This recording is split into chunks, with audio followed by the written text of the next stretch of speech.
Halo Sobat Ute dimanapun Anda berada, Tabi pun senang sekali saya Audrey Chandra bisa menemani Sobat Ute semua di podcast informasi Universitas Terbuka Lampung. Biasanya kita akan memberikan informasi-informasi seputar perkuliahan, seputar UT lah pokoknya. Tapi kali ini ada narasumber inspiratif yang akan berbagi informasi juga dan menginspirasi teman-teman atau Sobat UT semua.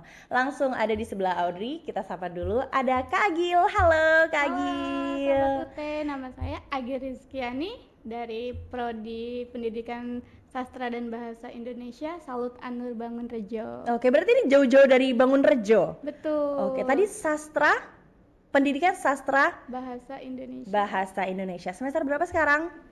Baru jalan semester 1 ini ya, udah jalan. Oh, udah jalan. Satu jalan kedua berarti ya. Oke. Nah, ini sebelah Audrey, Kak Agil ini seperti yang mungkin Sobat Ute bisa lihat di sebelah kita semua, di antara kita ya. Di sini udah ada karya-karya dari Kak Agil. Berarti Kak Agil ini adalah seorang penulis gitu. Luar biasa banget nih. Ada yang mau jadi penulis, kita bakal ngobrol-ngobrol dengan Kak Agil. Manggilnya Kak Agil ya? Iya, Kak. Kak atau sayang dipanggilnya? Boleh, senyamannya Kakak. Ini ada beberapa buku yang memang ditulis oleh Kak Agil, tapi memang dari dulu, ini dari kapan nih pengalaman menulisnya? Agil mulai nulis itu dari SMA kelas 3 semester 2. SMA kelas 3 semester 2. Tahun berapa tuh kira-kira tuh? 2020 pas awal Covid, kan generasi Covid pertama. Waduh, iya juga ya. Itu mungkin lagi gabut ibaratnya ya, gitu atau Karena awalnya hobi baca aja sih, Kak. Hobi baca Terus nungguin autor yang lain nggak upload gitu. Terus ya udah bikin aja cerita. ini dia nih. Karena nungguin autornya nggak ngeluarin karya, akhirnya bikin karya sendiri. Luar biasa banget ya. Kayak ibaratnya mau nonton series, film gitu, drama nggak keluar-keluar, yaudah lah kita buat aja gitu. Tapi ini kalau menulis kan memang free ya ibaratnya gitu ya. Nah, kalau dari buku-buku yang ada di depan kita, karya pertama Agil ini apa? Yang pertama itu judulnya Hidayah Pria Ateisme. Itu tuh dari pengalaman teman SMA. Oh gitu. Dia curhat gini-gini. Aku punya pengalaman nih sama orang luar negeri dan sekarang dia udah nikah sama orang Jerman. Oh gitu. Dia cerita pengalaman pertamanya bisa kenal sama ini yang ateis ini gimana gitu. Akhirnya dibikin cerita kurang lebih 1 bulan jadi 1 buku. 1 bulan? Iya. Wow, 1 bulan loh. 1 bulan untuk jadi 1 buku itu mungkin prosesnya bisa dibilang sebentar atau lama. Karena saya pikir kalau untuk membuat buku itu bisa berbulan-bulan, dapat kayak inspirasinya gitu-gitu. Itu sebulan aja? Iya, mungkin kalau menurut Agil dulu itu lama ya, soalnya ada 1 buku yang 2 minggu selesai gitu. Waduh, 2 minggu. Ini tuh Sobat UT yang mungkin pengen jadi penulis atau memang punya passion di bidang menulis, ini juga, aku harus bisa nih kayak gitu. Itu Hidayah Pria Ateisme di tahun 2020 awal menulis ya. awal. Oke, nah itu untuk penerbitan buku-bukunya tiba-tiba dikontak atau memang Agil yang cari info gimana nih biar karya saya bisa diterbitkan, itu gimana? Dulu itu kan lagi maraknya media sosial Facebook ya. Dulu gabung grup baca, posting di sana, ternyata 1 postingan itu bisa dapat 3.000 like, 5.000 like. Mungkin dilirik penerbit ada pertama sih, penerbit pertama aku tolak soalnya kan masih awal-awal. Iya, masih bingung juga ya. Tulisannya kan masih acak-acakan gitu. Terus penerbit kedua ditolak, sampai kayaknya penerbit keempat ini baru diterima gitu. Soalnya gitu. dia udah nyediain kayak ini ada jasa editornya gini-gini. Oke. Tapi dari di antara ini kan kalau Audrey cuma ada 7 buku ya? Iya. Udah ada berapa buku yang 14 judul novel. 14 judul novel. Ini yang cetak? Iya. Atau ada yang cetak? Yang cetak. Selain itu ada karya yang lain juga? Ada yang buat di aplikasi. Oh gitu, maksudnya aplikasi novel yang aplikasi baca online gitu ya. Wah, luar biasa banget ya. Tapi kalau misalkan tadi buku yang Hidayah Pria Ateisme itu kan dari pengalaman temen dulu ya. Emang novel-novel Agil ini biasanya inspirasinya dari mana? Atau memang kayaknya mau buat novel ini deh langsung diketik atau langsung dibuat tulisannya atau gimana? Biasanya karena hobi baca itu ya, terinspirasi dari novel yang dibaca tuh. Terus gitu. kalau terinspirasi, oh iya nanti pikirannya, oh gimana kalau alurnya gini-gini, terus langsung dituangin. Langsung dituangin gitu ya. Seru banget ya. Berarti selain dari inspirasi sendiri, ada juga dari cerita-cerita teman-teman yang memang nanti dituangkan di novel itu, gitu. Ya, jadi kayak kisah nyata sama pikiran sendiri itu dicampurin gitu. Jadi Oh, gitu ya. bentuknya kayak fiksi gitu. Kayak fiksi gitu. Nah ini kebanyakan kalau aku lihat sih ada love-nya, ada karakter-karakter yang memang kayaknya tentang romance gitu ya. Memang pilih genre itu. Mungkin dulu karena masih sekolah ya, masih zaman-zamannya Iya ya. bucin-bucinnya gitu Iya ya. benar. Terus kan jangkauan aku juga masih anak remaja Ha-ha. gitu. Anak remaja kita lihat pasarannya, kalau di remaja paling kisah cinta yang itu yang apa namanya tuh Kak? Yang rame Yang gitu ya. rame gitu. Jadinya memang naikinnya yang romance gitu. Tapi katanya tadi kita sempat ngobrol di offer pernah pilih genre lain. Pernah. Terus gimana tuh? Kan aku di sebuah aplikasi, pokoknya di sana tuh buat lolos tinjau editor itu susah banget. Kan aku udah punya satu judul novel, udah kontrak eksklusif, Heeh. mau ngajuin lagi, beberapa kali kan ditolak. Terus aku nyoba genre lain ya, Iya. pendekar gitu, diketawain editor. Pendekar.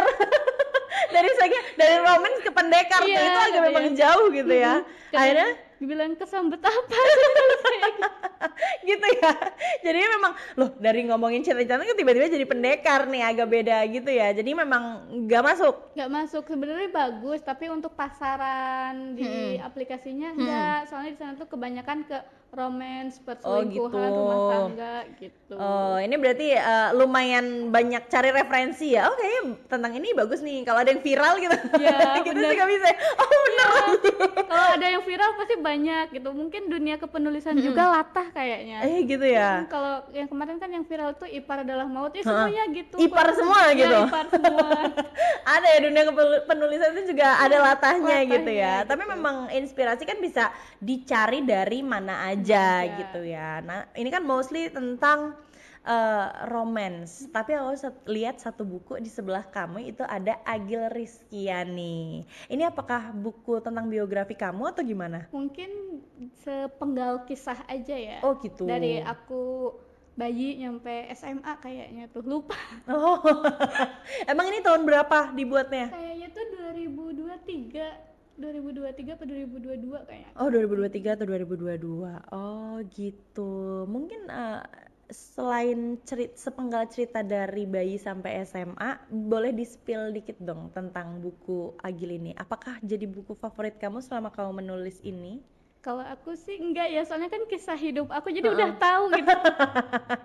Udah tahu sendiri ya, tapi pengen juga yang menikmati karya kamu tahu tentang kisahnya gitu, tentang penulisnya ini nih aku loh gitu. Nah, kalau misalkan memang itu bukan buku yang terlalu favorit, dari semua karya-karya kamu yang paling kamu favoritin yang mana? Aku lebih suka yang Forever Love. Forever Love. Soalnya dia tuh cerita pertama tapi udah revisi 5 kali dan ternyata masih tetap disukain sama pembacanya, nyampe 5.000 like. Ini yang Oh pertama gitu. kali, ya. Ini yang kamu favoritin. Emang tentang apa sih? Mungkin Perjuangannya susah. aku mungkin boleh di-spill dikit. Ini tahun berapa?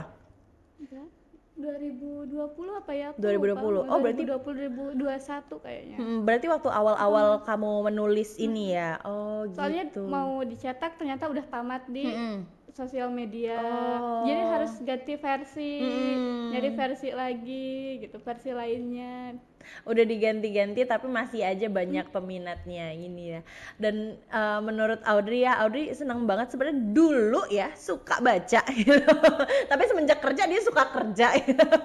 Nah, kalau misalnya kamu sendiri dari hobi membaca sampai menjadi penulisnya itu sendiri, apa sih kayak funnya di mana sih menurut kamu? Mungkin kalau aku kan kena mood swing ya Kak. Kalau orang mood swing Ada mood itu, swingnya juga ya. kalau mood swing itu kan bingung ya, kita mau marah, mau sedih. Jadi aku lebih seneng ke nulis. Jadi kalau Iya. misalnya moodnya lagi sedih gitu, pasti alur ceritanya sedih gitu. Gitu. Oh, eh, tergantung mood si penulisnya ya. Dan yang paling seneng juga kalau misalkan apa yang dituang itu disukain oleh pembacanya gitu. Ih, luar Betul. biasa banget. Apakah aku harus memulai jadi penulis? Bisa aja sebenarnya ya, Boleh. karena Agil juga ini mulai di tahun tadi 2020. Ini udah sekitar 4 tahun ya menulis. Gimana sih kesan-kesannya atau apa ya, bukan suka dukanya ya, kayaknya kebanyakan sukanya ya. Enggak juga sih, Enggak Kak. juga ya. Gimana tuh, boleh diceritain ke Dulu- sahabat Tete juga. Oke, dulu itu kan nulisnya di Facebook, di grup-grup. Karena awal nulis otomatis belum tahu kan tata cara kepenulisan. Iya benar, masih banyak yang salah-salah gitu lah ya. Dapat hujatan. Waduh, pernah juga tuh dapat haters tuh. Iya, Wah. udah langsung. Kalau misalnya hujatannya tentang tulisan, oke lah.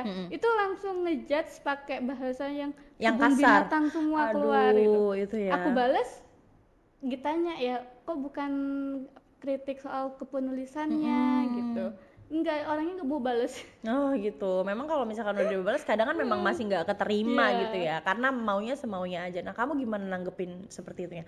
Apakah sedih banget, terpuruk, males nulis lagi atau gimana pada waktu itu? Enggak dong, kalau misalnya kita dikritik berarti kan dijadiin batu loncatan Iya, buat kita belajar gitu, introspeksi diri apa aja yang harus diperbaiki gitu. Oh, luar Dari biasa. situ jadi aku udah mulai belajar kepenulisan.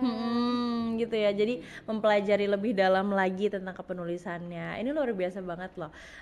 Dan kalau misalkan dipikir juga ya Sobat UT, ini kan sudah ada karya-karya yang dikeluarkan. Mungkin income juga sudah ada ya kalau bisa dibilang. Nah, kita mungkin agak nyambung dikit ke perkuliahan. Kenapa sih kamu masih ingin melanjutkan pendidikan gitu? Oke, dulu kan 2020 tuh COVID. Aku udah daftar di universitas Lain. Di sana tiba-tiba ada musibah lah Kak, yang aku nggak bisa ngambil. Terus vakum sekitar 4 tahun ya, 3 tahun 4 tahun. Oh, 3 tahun ya. Oh, Terus oke. aku kan ngajar les. Sambil nyari freelance itu ternyata aku pengen jadi editor. Lihat persyaratannya harus S1 pendidikan gitu. bahasa gitu, kalau nggak sastra. Wah, Harus sarjana Iya. gitu ya. Sementara pada waktu itu kamu masih SMA. SMA. Oke. Akhirnya kamu memilih universitas terbuka gitu. Ih, luar biasa banget. Alhamdulillahnya memang universitas terbuka ini bisa gap year ya, bisa mendaftar walaupun lulusan dari tahun ijazah kapan aja. Jadinya memang memutuskan untuk masuk ke universitas terbuka di Bangunrejo. Betul. Memang domisilinya Bangunrejo. Iya, di Bangunrejo. Oh, di Bangunrejo. Ini berarti sudah semester 1 jalan ke Semester 2. semester 2. Boleh dong ceritain perkuliahan di universitas terbuka yang kamu rasain gitu. Mungkin karena udah lama nggak belajar kali ya Kak. Awal-awal itu wah udah mau putus asa banget. Oh gitu. Iya, soalnya kan karena benturan sama ngajar les yang seminggu full, terus ada tugas tutor yang Iya. tiap hari banyak gitu. Wah, di tengah jalan tuh awalnya mikir gini, wah apa mau berhenti aja, tapi udah terlanjur nyebur gitu. Akhirnya dijalanin dan sekarang udah mulai ngerasa nyaman, mungkin karena adaptasinya udah udah tahu gimana sistemnya ya. Betul. Nah, kalau dari kegiatan kamu sendiri sama perkuliahan yang dijalanin kan itu online gitu. Gimana? Maksudnya balance atau enggak? Kalau aku kan emang mau ngejar pendidikan dan juga nyari yang fleksibel ya Kak. Kalau di UT ini ternyata emang benar-benar fleksibel gitu. Paling kita tatap mukanya cuma pas ujian gitu, jadi nggak mengganggu pekerjaan gitu. Dan nggak ganggu aktivitas kamu ya pastinya ya. Oke deh, luar biasa banget. Nah, itu salah satu kemudahan di universitas terbuka nih. Jadi kalau misalkan aku pengen nanya, ini menulis buku itu butuh kan nggak, kalau tadi pengalamannya Agil ada yang sebulan, ada yang beberapa minggu aja, itu membutuhkan waktu yang intens nggak sih? Dan apakah perkuliahan ini nggak mengganggu kegiatan dari Agil sendiri? Enggak sih Kak, soalnya kan kalau nulis itu waktunya bisa kapan aja kan, soalnya aku nulis pakai HP, jadi bisa di mana aja gitu. Kalau ngerjain tugas kuliah paling malam kan. Oh gitu ya. Cari waktunya memang benar-benar fleksibel, karena UT itu memang se-fleksibel itu loh guys. Gitu ya. Nah, ini berarti semester 2. Iya. Sudah selesai ujian? Belum, nanti masih tanggal 13-14. Masih tanggal, sebelumnya tapi udah ujian UTM. Gimana ujiannya kemarin? Seneng sih ketemu teman-teman yang dulu SMA bareng Oh juga, gitu. Iya, rame banget banyak kan. Buat grup biasanya kalau gitu langsung ya. Oh tapi kemarin udah UTM ya, Iya, lancar? lancar alhamdulillah. Alhamdulillah ya. Nah itu perkuliahan di Universitas Terbuka kayak gitu nih. Nah dari kesibukan Agil sebagai penulis, sebagai guru les juga, itu masih bisa menyempatkan kuliah tuh luar biasa banget loh Sobat UT. Nah ini salah satu inspirasi yang mungkin Sobat UT mau bercita-cita apa, passionnya apa, itu masih bisa melanjutkan pendidikan. Apalagi kalau Agil sendiri juga melanjutkan pendidikannya untuk mendapatkan jenjang yang lebih baik lagi ya. Mau jadi editor. Iya, pengen jadi editor. Itu rencana ke depannya ya. Mungkin bisa disebutin rencana ke depannya yang lain, atau kalau ada karya lain yang lagi diproses boleh di-spill dikit-dikit nih. Yang sekarang itu ada buku yang tentang mood swing. Mood swing itu kan bukan genre romance, bukan genre. Jadi aku tuh lebih ke observasi orang-orang sekitar. Oh, Gimana gitu. sih kita cara nuangin mood swing kita gitu. Gimana cara kita ngadepin mood swing gitu. Lebih ke behavior orang-orang gitu ya. Aduh, boleh dong aku juga dituangin. Bisa aja ya. Tapi itu adalah buku yang nanti ongoing. Iya. Udah di-spill dikit nih. Mungkin ada salah satu Sobat UT yang penikmat karya-karya dari Agil. Boleh ditunggu karya-karyanya ya. Ini sebanyak ini udah tersebar se-Indonesia berarti? Iya, bisa dipesan di toko online, udah ada, bisa. Luar biasa banget. Nanti aku ambil satu boleh ya? Boleh. Langsung ya, online kita ngomongnya, live biar nggak ketolak. Nah, kalau misalkan perkuliahan sambil jalan, terus karya-karyanya juga jalan, aktivitasnya juga jalan, di kepadatan itu apa sih yang memotivasi Agil sendiri biar nanti ke depannya aku harus tetap sukses, tetap harus lancar semuanya. Yang memotivasi diri Agil tuh apa? Kalau aku kan lebih senang tantangan ya kan, jadi nggak bisa diem. Kalau diem berarti gitu. kan lagi meriang, lagi sakit gitu. Jadi tuh seneng kalau ada kesibukan gitu. Apalagi buat kita yang mood swing itu kan, kalau diem aja bisa jadi nanti malah nggak mood, Bengong gitu. tiba-tiba ya. Jadi kedepannya tuh pengen bisa lebih baik aja gitu. Lebih baik dari hari sebelumnya gitu ya. Luar biasa banget. Mungkin kalau Audrey boleh minta sedikit motivasi nih dari Agil untuk teman-teman atau Sobat UT di rumah yang lagi nonton video ini, podcast ini, boleh dong kasih motivasi gitu buat teman-teman semua. Sebenarnya pendidikan itu sangat penting ya Kak. Kalau kata orang katanya buat apa pendidikan tinggi-tinggi tapi ujung-ujungnya tetap di rumah. Tapi pendidikan itu sangat penting, soalnya kita kerja online aja butuh ijazah. Iya ternyata ya. Jadi kita harus tetap semangat kejar pendidikan. Karena pendidikan adalah salah satu batu loncatan, jembatan juga untuk karir yang lebih baik, untuk hidup yang lebih baik. Luar biasa banget loh. Aku rasanya pengen banget jadi penulis sekarang. Mengikuti jejaknya Agil ya. Nah Agil, terima kasih banyak. Mungkin banyak banget nanti Sobat UT di rumah yang termotivasi dari kamu, dari karya-karya kamu, atau mau tahu lebih dalam gimana sih tulisannya Agil ini, nanti bisa didapatkan di toko buku online ya? Yeah. Offline juga bisa ya? Bisa. Oke, kalau gitu terima kasih banyak ya Agil. Masih ada yang mau disampaikan ke Sobat UT di rumah? Sudah cukup Kak? Sudah cukup ya, sudah cukup kenalannya sama Agil. Ini mahasiswa S1 Pendidikan Sastra dan Bahasa Indonesia dari Salut An-Nur Bandar Lampung, Bangunrejo ya. Nah luar biasa banget nih Sobat UT, semoga bisa mengambil inspirasi dari obrolan kita. Agil sekali lagi terima kasih banyak, semoga kita bisa ketemu lagi ya, nanti Kak. Bisa baca karya-karyanya Agil lagi yang paling baru, boleh nanti langsung diumumin aja di Instagram Universitas Terbuka. Oh iya, Instagram ada sosial medianya Agil yang bisa diakses Sobat UT, apa aja? Ada Instagram Agil Rizkiani, sama Facebook namanya KY gitu. KY, oke. Itu apa nama pena? Gimana sih namanya? Iya, nama pena. Soalnya dulu pakai nama Agil Rizkiani dipanggilnya Om Mas. Om ya gitu. Ini ada Om juga nih. Om Mas gitu. Jadi nama penanya KY gitu. Nah, di Instagram bisa diakses aja Agil Rizkiani, atau teman-teman Sobat UT yang main Facebook itu bisa cari di KY. Di situ ada karya-karya dari Agil, luar biasa banget. Sekali lagi terima kasih untuk Agil. Ini Sobat UT di rumah, kayak yang diobrolin sama Agil dan disampaikan sama Agil, pendidikan itu ternyata penting banget loh. Dan keterbatasan apapun, pokoknya entah keterbatasan waktu, keterbatasan aktivitas lainnya itu tidak mengganggu ya, bukan sebagai pembatas kamu untuk meloncati dan untuk menggapai kesuksesan. Kayak Agil di sebelah Audrey ini luar biasa banget, karya-karyanya sudah banyak dan masih tetap mementingkan pendidikan. Luar biasa, semoga Sobat UT bisa mengambil motivasinya, semoga tersalurkan ke Sobat UT di rumah. Dan terima kasih sudah tonton video ini sampai habis. Jangan lupa tonton podcast-podcast UT lainnya bersama saya Audrey Chandra. Jangan lupa subscribe YouTube UT Lampung, Instagramnya jangan lupa di follow juga. Sampai ketemu di podcast selanjutnya. Sampai jumpa. Podcast informasi Universitas Terbuka Lampung. Sampai jumpa. Agil terima kasih banyak. Dadah ke Sobat Teteh. Oke, terima kasih banyak. Cut.